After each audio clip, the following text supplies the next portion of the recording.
So when you face death's terrible jaws, you will not falter!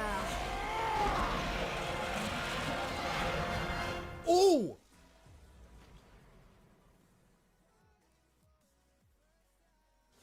Bro, what the fuck?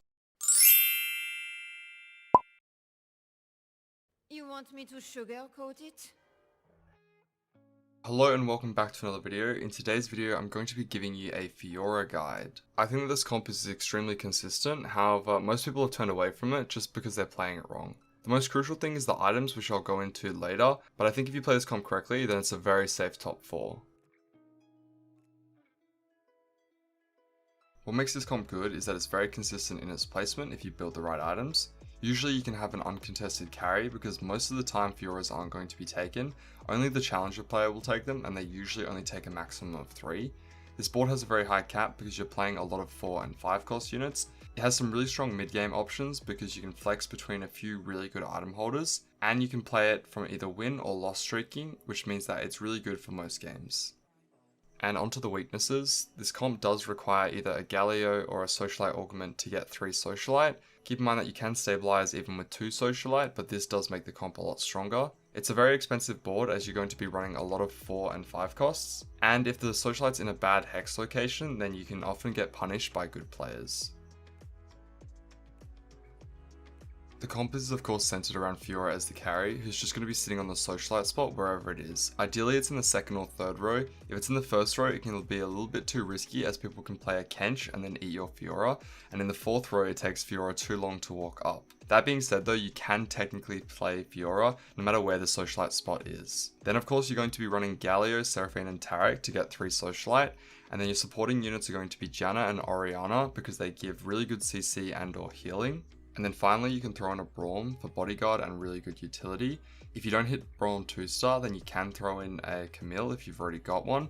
Though keep in mind Fiora definitely doesn't need Challenger. We're more playing Camille for the fact that she gives clockwork to everyone else. And if you're going to use a clockwork unit, you might as well use one that gives Challenger. And if you're lucky enough to get a Socialite heart in one of your augments, which by the way is when I usually try to force this comp, then you can drop out Galio and you get 2 free slots. Usually it's going to be Yuumi and Jace. But if you haven't upgraded your front line and your Jace is still a 1-star, you can often drop it out for bodyguard. Usually just a Braum 2 and a Blitzcrank's fine. It doesn't have to be a Blitzcrank, but Blitzcrank does give scrap, which is a pretty good shield for your whole team, and it scales well into the late game. Fiora has 4 best in slot items. GA Giant Slayer Titans is just standard, however you can play Archangels over either Giant Slayer if you don't need the extra damage because most of the units are bodyguards instead of bruisers, or if you don't get Titans then you don't need it. The advantage to not running Titans is that you can flex between Fiora, Kai'Sa and Victor depending on where the Socialite spot is. Though that being said, don't greed too hard on any of the 4 items as all 4 of the combinations work, except I would always try and greed a little bit more towards GA, as GA is the most important out of the 4.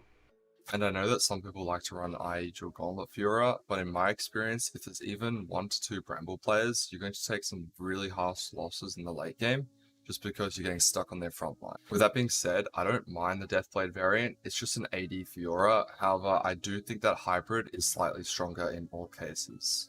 The only other itemization you really care about are these 3 units. Morello can go onto any of them if you need, but I think ideally it's on Seraphine, then Orianna, then Galio, because Galio is a much better holder at tank items, and it's better if you can get 3 tank items on him and someone else to hold the Morello.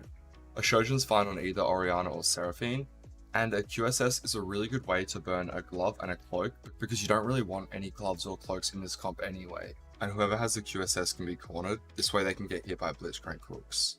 And if Mortdog curses you with too many tears, then a blue buff's fine over Shojin. This allows for a faster first cast, but of course a slower second one. Some other great supporting options are Shroud and Zephyr. This is because you can place it on your Tarek and remake him if you need to, though I wouldn't recommend remaking any of your 4 costs unless you absolutely have to in the late game. Keep in mind if you're running Yuumi, she'll go on Fiora, and if you add a Warmogs to your Yuumi, it'll increase the shield that she gives to Fiora.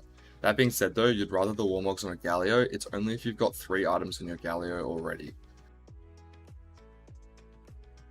To avoid repeating myself, I'm only going to be talking about augments which relate specifically to the comp, but if something's generically good, like an Econ augment, then it's probably fine, and if it's obviously bad, like an Imperial emblem, because it doesn't fit the comp at all, then you can probably tell that it doesn't fit here. With that being said, feel free to ask in the comments below if I did miss anything, or if you're just a little bit confused about one of the augments I didn't talk about. With that being said, let's get into the silver ones. Enforcer is obviously great because you're running Fiora. Also, getting access to a Vi plus Enforcer early game means you can play around bruises and be really strong. Scholar Heart's good, it means you're just running Janna and no other scholars. Sometimes you can run 4 scholars, but I wouldn't recommend it. Scrap Heart's insane early game because you get a free Echo, which allows you to run 4 to 6 scrap if you can. And late game, it just means that you're not running Blitzcrank, you run Janna, and then you just have scrap built in anyway. Socialite Heart is by far the best heart. This is because you don't have to run Galio, and it frees up 2 additional slots. Normally this is just going to be Jace and Tahm Kench, because otherwise without Galio you're lacking frontline. But keep in mind, when I get a Socialite Heart, this is when I'm trying to force the comp. Because this is a stall comp, Ascension's S tier, especially when you have an Archangels and or Titans. By the time you get to the 15-second mark, Fiora will start one-shotting things. First aid kit's really good because not only is your Fiora healing, but all of your other units are going to be healing and shielding her as well. Friendly Frontline's really good because, like I said, it's a stall comp, so it just allows you to get to that 15-second mark where Fiora can ramp up. Stand Behind Me is really good. It means you're running Galio and Blitzcrank, and this way you can just get more armor on your Fiora. Though that being said, I'd only really move your Janna up or your Orianna if she's 2-starred. You always want to make sure that your Seraphine's in the corner regardless if you're running this trait. These are the only gold ones I wanted to talk about because most of them are generic and good anyway. But let's get into the crests. So Bodyguard's really good, especially because you get a Leona, so you can play 4 Bodyguard in the early and mid game and actually streak quite nicely. Especially if you're running a Poppy, you can run Yordles, and this way you can get a lot of econ. Clockwork Crest is really good obviously because you're running your Orianna. This just means that you're dropping Camille for another unit. If you're running AD Fiora, then you want to drop Camille for Kai'Sa because the challenge is actually an okay bonus. But if you're running Archangels Fiora, you never want Challenger and you'd much rather something like a Jace or a Tahm Kench in the front line. Scholar Crest is okay, but it's by far the weakest out of your choices here. What does make it nice is getting a Heimer, so you can play Yordles early for some good econ. If you get a Tome later into the game and you can get a Spotlight part from it, then obviously that's really good and you'll be in a really nice spot. With that being said, I don't like to take Tome early, and it's still a bit of a gamble later, so I'd take something generically good. Share the Spotlight is by far S tier. Because we're running 3 Spotlight, you just clump all your units, although I would never take it if it's in the top left or bottom right because you only get 2 extra hexes, and I'd still be hesitant in the bottom left or top right because you're only getting 3 extra hexes. 4 extra hexes is fine though. If you're running it in the front like this, you can just surround Fiora with most of your frontline units, and if your Orianna's safe behind someone, she can go up there too. With that being said, I'd prefer if Seraphine is in the back left corner or back right, depending on your positioning. This way you're still getting good value out of Share the Spotlight, but you don't need to get the full value. Fiora is a single target unit, and so for that reason, she struggles with scalability issues. This means that when you're playing in a prismatic lobby, you'll often find it that other people cap their board higher than you, despite the fact that there are actually quite a few good options for Fiora. So if you get a prismatic opener, you're already looking to pivot into Kai'Sa with Archangels if possible, though Fiora is still a good item holder until you cap your board. Bodyguard is the only crown I'd go for. This way you're running Blitzcrank to get in 4 Bodyguard. Clockwork Soul is S tier because this way your entire team is getting a lot of attack speed, which allows for faster casts, and Fiora, when she gets a kill, if you're running that Camille, will have a lot of attack speed. Enforcer Soul is really good. It means you're running Jace and or Vi until you get him. 4 Enforcer is really good into most matchups because a lot of the time people are going to be running 1 unit carries. Scholar Soul is okay, however I think that some of the other options are better. This way you're also getting faster casts, which makes it a fine option. Socialite Soul is okay. I really do like 1 Socialite Heart, however the problem with Socialite Soul is it means you have to drop 2 units. All of the Socialite units are actually quite good. We only like dropping Galio so we get 2 extra slots, but dropping a Taric or a Seraphine feels bad because Taric's typing is really good and he offers frontline, and Seraphine's ulti is huge. So when you're dropping them, you need to be finding some legendaries to actually make taking this worthwhile. And I know most people don't like taking Portable Forge, and I still think it's a suboptimal option, but I just want to say that it's your last choice. Galio can utilize all of the tank items really well, and especially if you have something like Share the Spotlight, then Randuin's Omen is really good. And also, finally, if you get any offensive items, then often you're going to drop Camille for Kai'Sa, because Kai'Sa can use the offensive items really well. And with Woodland Charm, if you get an early Cho'Gath, you can actually streak quite well. And if you get it as your last option, and you already have a Warmogs, or you can get yourself a Galio 2-star, then having a second Galio on the board makes a huge difference. Because the items are so diverse, you can start Carousel with anything. Most of the time you're going to want 2 swords for Giant Slayer and GA. If you're running an Archangels, then you want 2 rods, 1 more for Morello. Belt's a generically good item as it makes good frontline items and you always want to have a Morello anyway. You need 2 bows if you're going to run Titans and Giant Slayer, and you need 2 chains if you're going to run Titans and GA. And it's because of this that at Carousel, you can start any item except for Glove, Cloak, and Tear.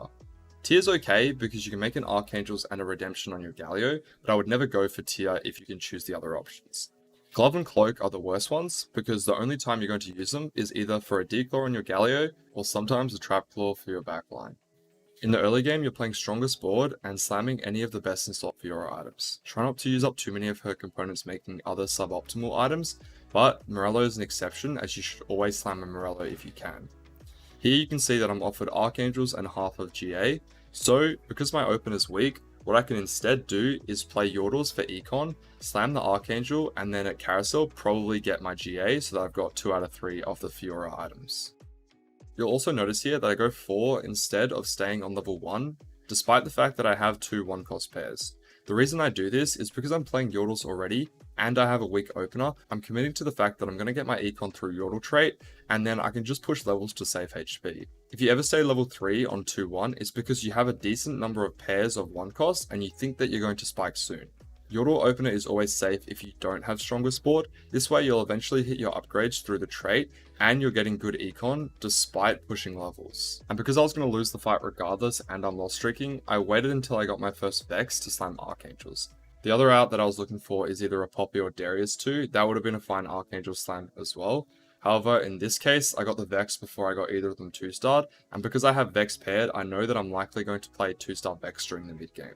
You're playing whatever you hit, but here are some strong openers. Ezreal can utilize GA quite well because he's ramping up his attack speed, so if he's the last unit alive, then his DPS is going to be much higher.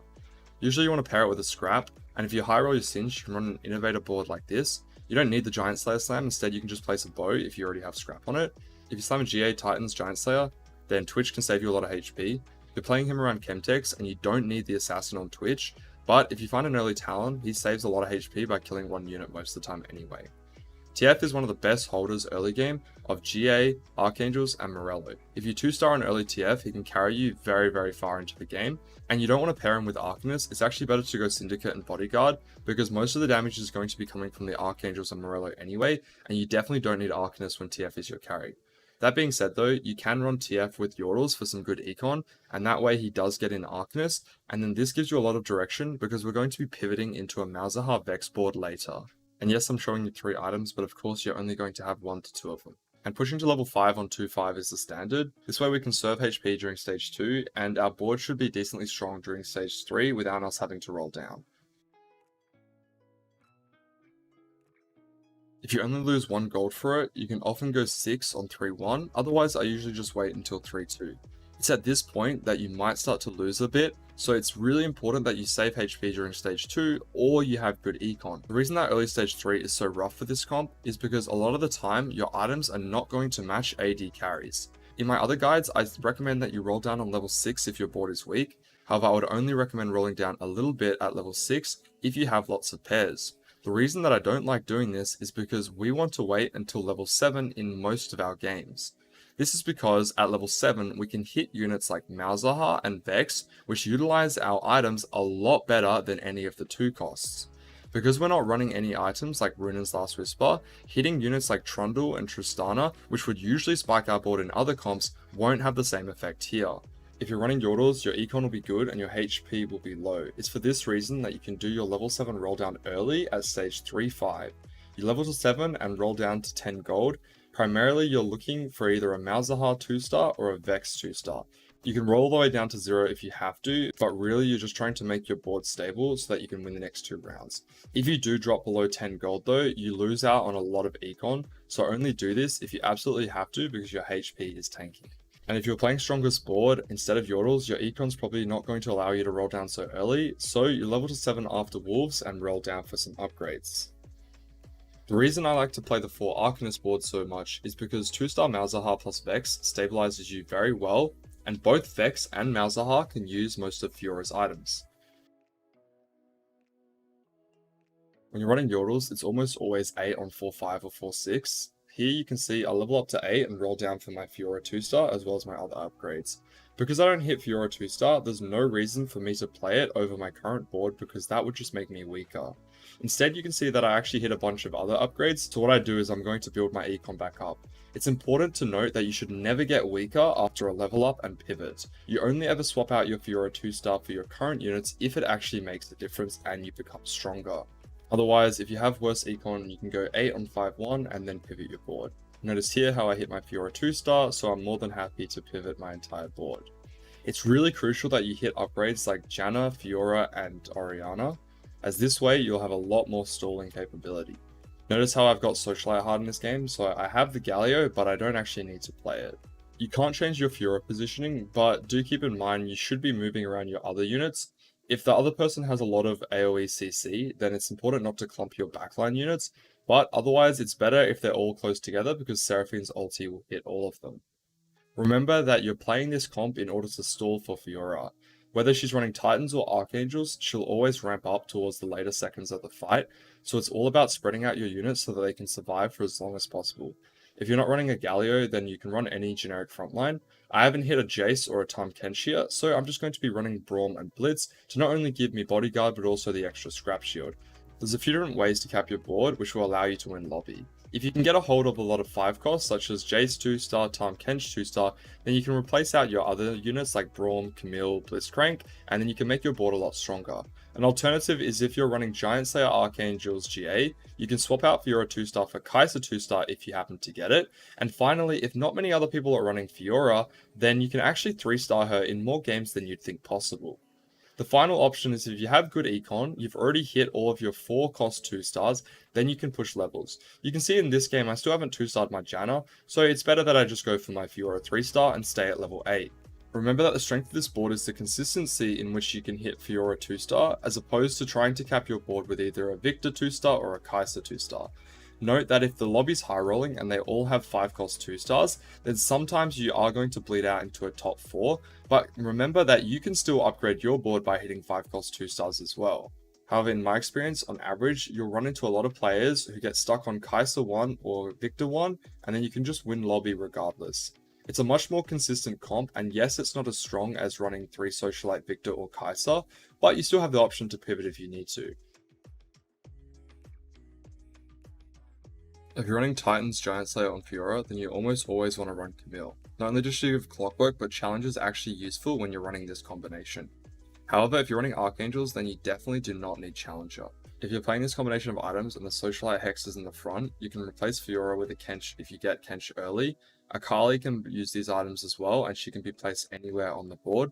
Victor needs to be in the back row, otherwise I would avoid him, and Kai'Sa can be anywhere, although I'd prefer it if it's not in the first row. Keep in mind that 2-stars of all of these legendaries will beat Fiora 2-star, but Fiora 2-star will beat most of these legendaries 1 cost in most scenarios. Keep in mind that Victor and Akali are significantly worse when they're only 1-star as opposed to 2, and Tahm Kench is significantly worse if you get him later because the strength in Kench is that you can start feeding him and stay level 8, and if you can 2-star him, then he prints out enough items that your board is strong enough regardless. During the early game, it's important to scout to see if you absolutely need Giant Slayer. You can usually tell this based on how many people are playing Bruises and how many people are playing reroll comps. Most people's frontline are either going to be reroll comps, which will be anything, or they're going to be bodyguards or Bruises. From this, you can determine how much value you're actually going to get out of Giant Slayer, and keep in mind because Fiora has a single targeted ability, if she doesn't have Giant Slayer in a lobby where she needs it, then she can often get stuck on really tanky units.